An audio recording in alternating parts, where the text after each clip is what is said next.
Like and subscribe to PAL's Fundamentals for more content like this. Sources linked below. Welcome, everyone. Hello. Today we're running through the latest Faroese news, straight from the sources provided. Yes, exactly. We'll cover several topics. Digital licenses, some company financials, political updates, and a couple of significant data issues. And we'll present each piece without adding our own discussion or speculation, just the facts as reported. Right. Let's start with something practical. The digital driving license agreement between the Faroe Islands and Denmark. Okay. So this agreement, it was signed back on May 26th this year. And who signed it? That was the Faroes Minister of Transport, Johan Christensen, and his Danish counterpart, Thomas Danielsen. Got it. So what does this actually mean for people? Well, starting from July 1st, 2025, Faroes drivers can use their digital driving license in Denmark. Okay. And Danish drivers can use theirs here in the Faroes. So it works both ways. Right. Reciprocal. Mm-hmm. And Minister Christensen mentioned he hopes this is just the first step, Towards what? towards getting Faroes digital licenses recognized in more EU countries down the line. Makes sense.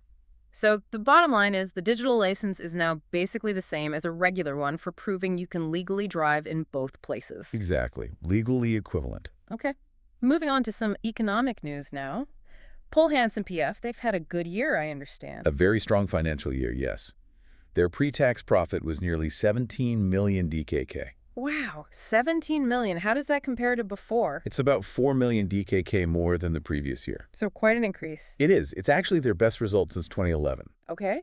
Although, it's worth noting, 2011 had some unusual financial income boosting it. This time seems more operational. Right. Solid performance then. Well, interestingly, their net sales actually went down a bit by about 4 million DKK. Oh, so where did the profit jump come from? Financial items. They contributed a net 5.4 million DKK, Okay. which is a big swing compared to the year before, where financial items were actually a negative 1.6 million DKK. I see. And remind us, Poul Hansen's main business is? It's wholesale, primarily. And they manage stores you probably know, like I and Sam keep. Right. And their overall financial standing? Pretty solid. At the end of last year, the group's balance sheet was 371 million DKK. And equity? Equity stood at 280 million DKK. Okay. The director and main shareholder is Høgni Hansen? That's correct, Høgni Hansen. Now, staying with supermarkets, there's another report about soaring profits. Yes, this one concerns a company called 01.12.2014. That's its actual name. Right, the date. And they own several big supermarkets, too. They do. We're talking about the stores in Torshavn, Sundsvigr, and Landavigur, plus ones in Vestmanna and Glovrar. Okay. And also Samcape in Toftir, Torgie in Vágur, Haraldsen in Fuglafjørður, and Sunda in Torshavn. Quite a few. So a significant player. And their profits? They nearly tripled last year. Tripled? Yes. Went from 5.3 million DKK to 15.6 million DKK after tax. That's a huge jump. It is. And their gross profit hit 47.5 million DKK, which is over 10 million more than the year before. Any other contributing factors? Yeah, there was also something called other financial income, which added another 2.5 million DKK. So management must be pleased. Yes, the report says they are satisfied and expect similar positive results going forward. And the directors for this company? That would be Christian Suni Haraldsen, known as Bassi, and Høgni Hansen again. Interesting connection. Okay, let's shift gears to politics. There's news about some unfulfilled promises. Yes, this comes from a Facebook post, actually, by Helgi Abrahamsen, dated July 7th, 2025. What did the post say? He stated that certain actions were needed more than 3 years ago, but, well, nothing has happened. And the report accompanying this? It also notes that prices have just kept going up during that same period. Who published this report? That was Ólafur Ibiti, also on July 7th, 2025. Okay. Now we have a fairly detailed reader's letter to discuss next. Yes, written by Bergun Kass. It reflects on municipal development and challenges, particularly in Torshavn municipality. What period does it cover? It looks back at the 2016-2020 council term. It mentions projects like Skolen af Flodum and Music Skolen were ongoing. And priorities. Initially, a swimming pool was a big priority, and then later, an elder care home came into focus. Right, and the letter mentions the URD, the Rehabilitation Center. Yes, it says that was thought up as a sort of smaller, quicker solution for elder care. Built where? On municipal land in Høyvik. Apparently it was originally meant for a daycare, but that wasn't needed anymore. I see. And how was the design chosen? through an architect competition. Oh. The letter says external experts were involved, the administration evaluated it, and then the politicians gave it the green light. And the letter's perspective on that decision. It suggests rejecting it would have just meant delays and more costs.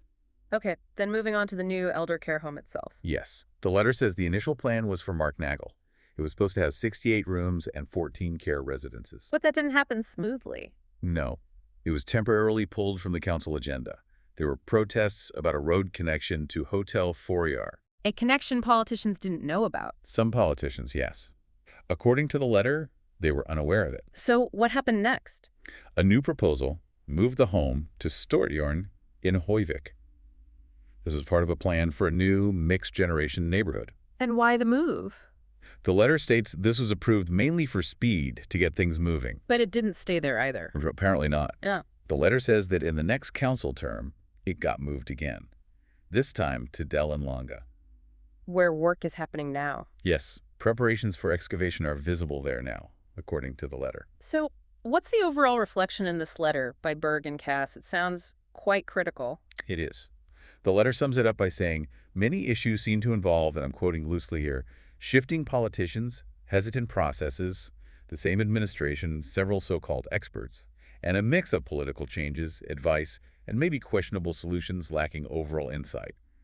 It mentions politics, the people, and cost. Quite a statement. Does it suggest a way forward? It calls for a review of both political and administrative performance, really, to try and encourage innovation. And it ends with a point about the mayor's role. Yes, emphasizing the mayor's responsibility to make sure politicians get the best communication, systems, and advice for their work. Okay, quite a comprehensive perspective in that reader's letter. Indeed. Now, next up, we have an update on that vote fraud investigation. Yes, the one concerning the polling station in Oyndarfjørður in Runavík municipality. That's the one. The key update is that evidence has now been sent to Denmark for technical examination. Okay. And this follows an inquiry. Yes. Jacob Vestergaard made what's called an Article 52 inquiry to the Minister of Justice, Bjarni Harrison Peterson, asking about the police investigation. And the minister's response. Well, back in April, specifically April 9th, 2025, the minister had said the ministry wouldn't deal with the matter until the police were finished. But something changed. Yes.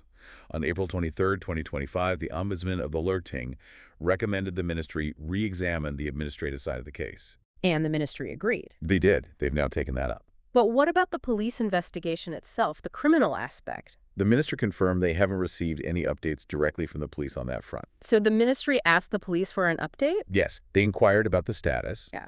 And the police informed them that the case, or parts of it, had been sent for this technical examination in Denmark. And the result? No conclusion has been reached yet, so still ongoing. Okay, thank you. Now, we shift to data protection issues. There's a report about the Child Protection Service in Norðoyggjar. Yes, and it's quite serious. They've received a severe reprimand from the Data Protection Authority. What happened exactly? Well, it started on June 3rd, 2025. The service sent a preliminary notice about a security breach. It was linked to an insight request from a citizen. An insight request, like asking for their own data. Exactly. But the following week, the service clarified what actually occurred. 2 employees were printing documents at the same time. One was printing the citizen's insight request documents. The other was printing 2 plans related to 2 children under their care. Oh, dear. I think I see where this is going. Yes. The employee printing the insight request papers apparently didn't notice that the other documents, the children's plans, got mixed in. And they handed everything over to the citizen. They did. The unauthorized documents were included. What happened then? The citizen who received them realized the mistake, reported the breach via email, and returned the sensitive documents. So the service was notified quickly. Yes, but here's where it gets worse.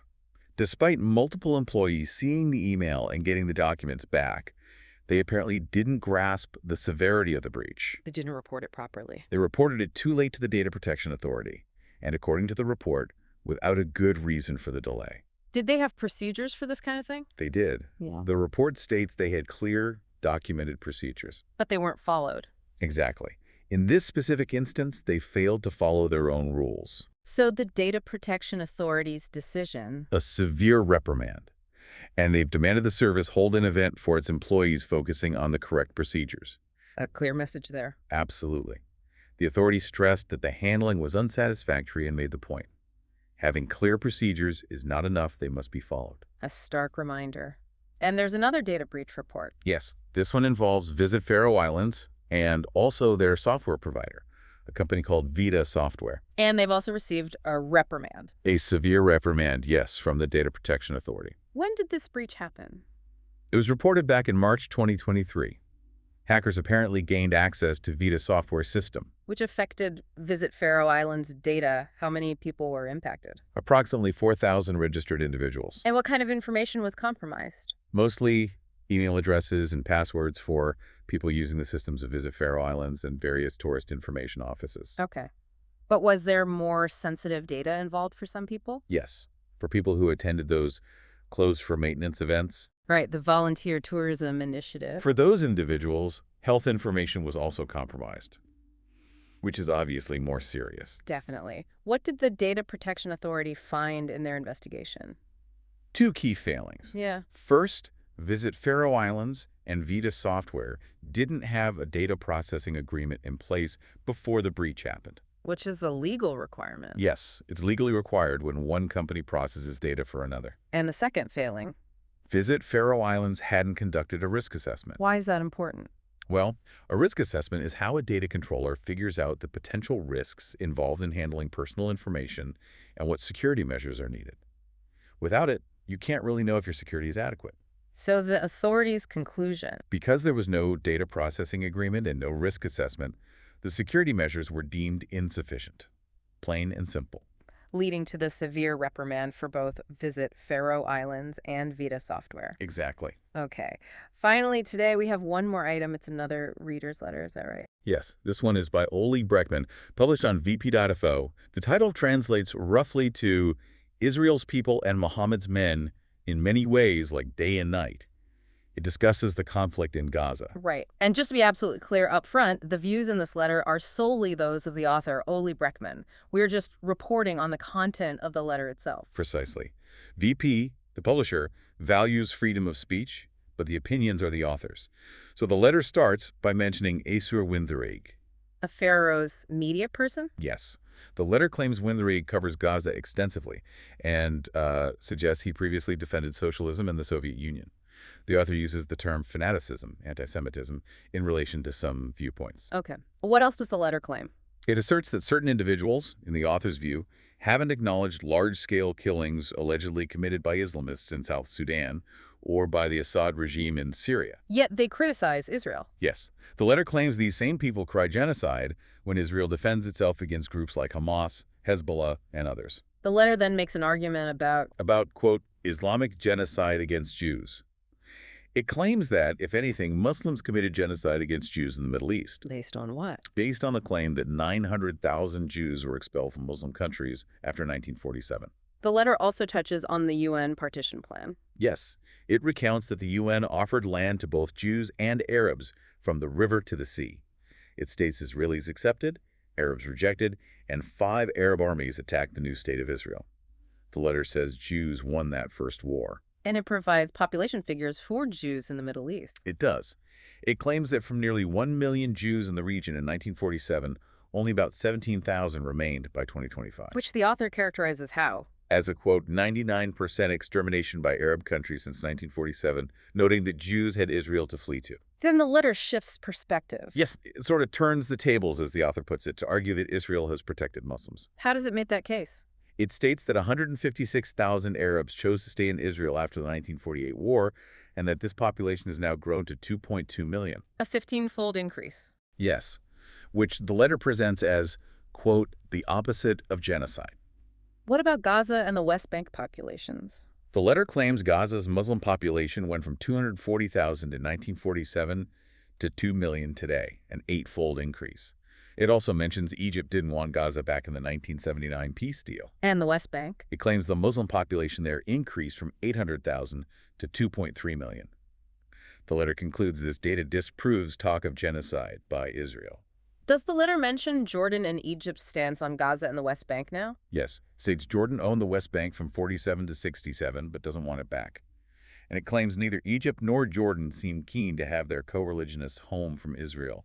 Any other claims about rejected offers? The letter asserts that Palestinian leaders have rejected offers from Israel to regain Gaza and the West Bank 5 times. The letter also brings up Christians in the Middle East. It does. It asks about their status, claiming Christians were 20% of the Middle East population in 1947, but are only 2% today. And in Pakistan. It makes a similar claim for Pakistan, stating Christians fell from 25% in 1947 to 5% today. How does the author frame all this? As, quote, the reality of the socialist Muslim false doctrine about Israel and the Middle East. Does it mention any contemporary political figures? Briefly, yes. It mentions Bibi Netanyahu, Trump's actions regarding Iran, and claims about Trump pushing NATO spending to help Ukraine. And the letter's final message. It ends with a warning. Don't trust an Islamist or a communist suggesting Isser Winsrieg should know this, and signs off with shalom. Okay. Once again, a reminder that these are the views expressed by the author of the reader's letter, Uli Breckmann, as reported by VP.fo. Absolutely. It's presented as one person's perspective within the bounds of public discourse. Like and subscribe to Powell's Fundamentals for more content like this. Sources linked below.